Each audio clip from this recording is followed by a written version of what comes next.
Our Defend Media Freedom campaign. Family of murdered Tiger IPI investigator Ahmed Hussein-Suale say they are worried about the lack of information from the police on the status of investigation. They are demanding the speedy arrest and prosecution of culprits.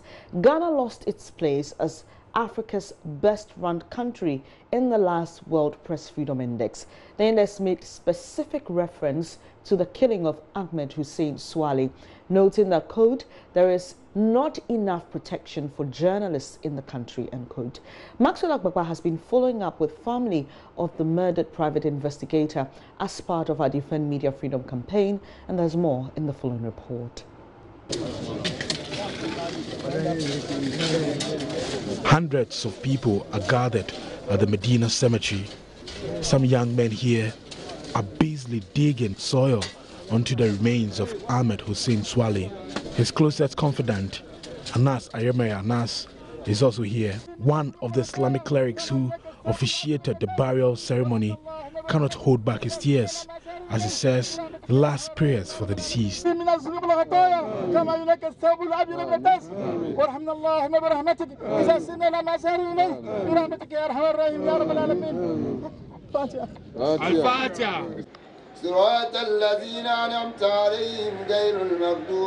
has been 6 months since Ahmed Hussein-Suale was killed some meters away from his family house in Medina.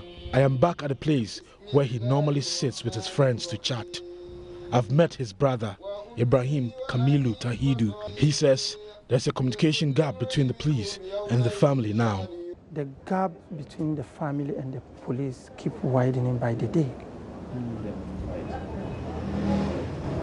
No communication flow.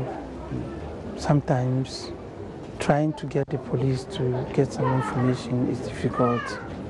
Though from time to time they'll call you, they have picked out somebody coming for identification, and that ends it. And you know, we tried also giving the police some leads, no information about all these things. And we cannot say they are not working, but they are not as expected, I would say so. He says justice must be served to protect media freedom, as he talked about how Ahmed Suale started receiving threats after his cover was blown. One thing is for sure, that what has happened, justice must quickly follow. And this is totally sitting on the right of journalism. Indirectly, we are killing journalism in our country. If you are being killed for just doing your job and no action is being taken, how will others feel doing the same job? His call is the genesis of all that happened. And we cannot, though I keep saying he didn't do it, but his call is the genesis of all that happened. One, those sitting here, about 95% of them didn't know what my brother was doing.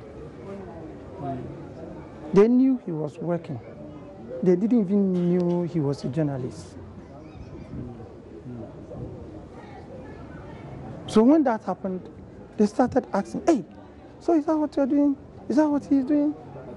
I've met another family member who wants to remain anonymous. Ahmed Suale was responding to his call when he was killed.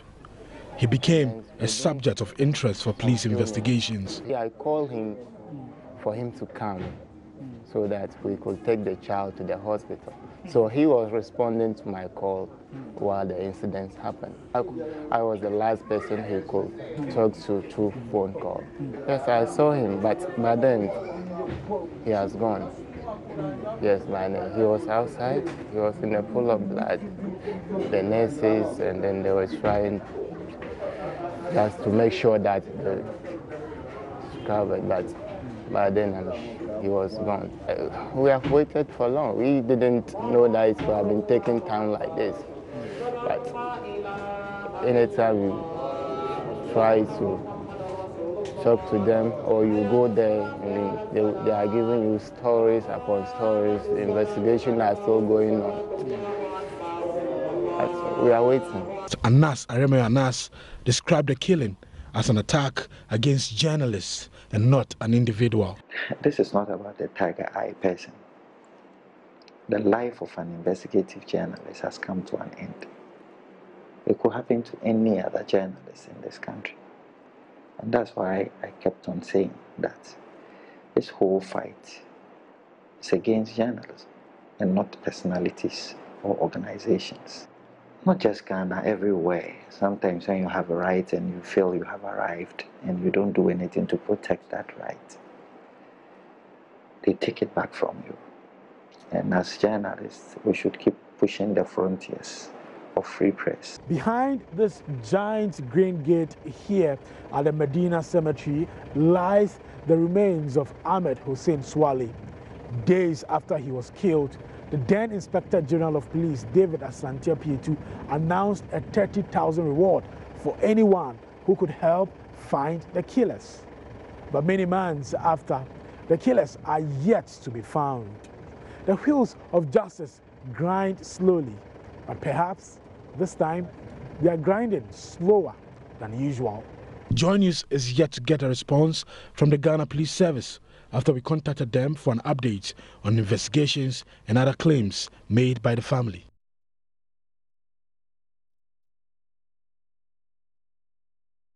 Stay a while on this campaign because the Tema Region GJA has condemned the attacks on graphic reporter Della Russell. As you may be aware, she was in the church of Prophet Kobe, who is alleged or who has been condemned for making comments that many deem largely ethnocentric. Bring you details of that statement. And the Tema Region GJA condemns attack on graphic reporter and demands investigation into the case.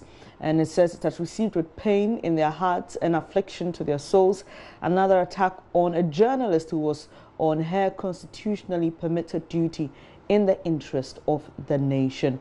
Delara Soloklu, Tema Regional Correspondent of the Graphic Communications Group Limited, was on Sunday, 4th August, allegedly attacked and molested by some agitated members of the Glorious Way Church, pastored by embattled Prophet Bedu Kubi at Takomono in the Tema West municipality. According to Dela, she went to the church to follow up on a protest march by members of the 1,000 Women's March in a bid to find out the pastor's reaction to the backlash flowing from his denigrating comment against Asantes, Fantis and Ebe women.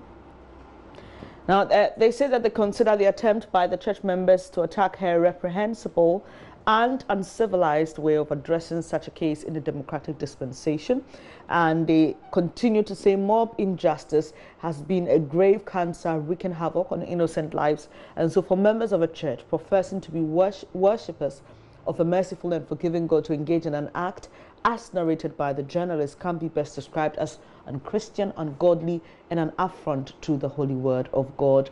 And they are urging the Christian community, Christian Council of Ghana, Pentecostal and charismatic groupings to call Pastor Bedu Kubi and his congregation to order and guide them on the narrow path of righteousness. So there's more details on this when you go onto myjoyonline.com. Basically, GJA condemning the attack on graphic communications Dela Russell and calling for investigations into the matter.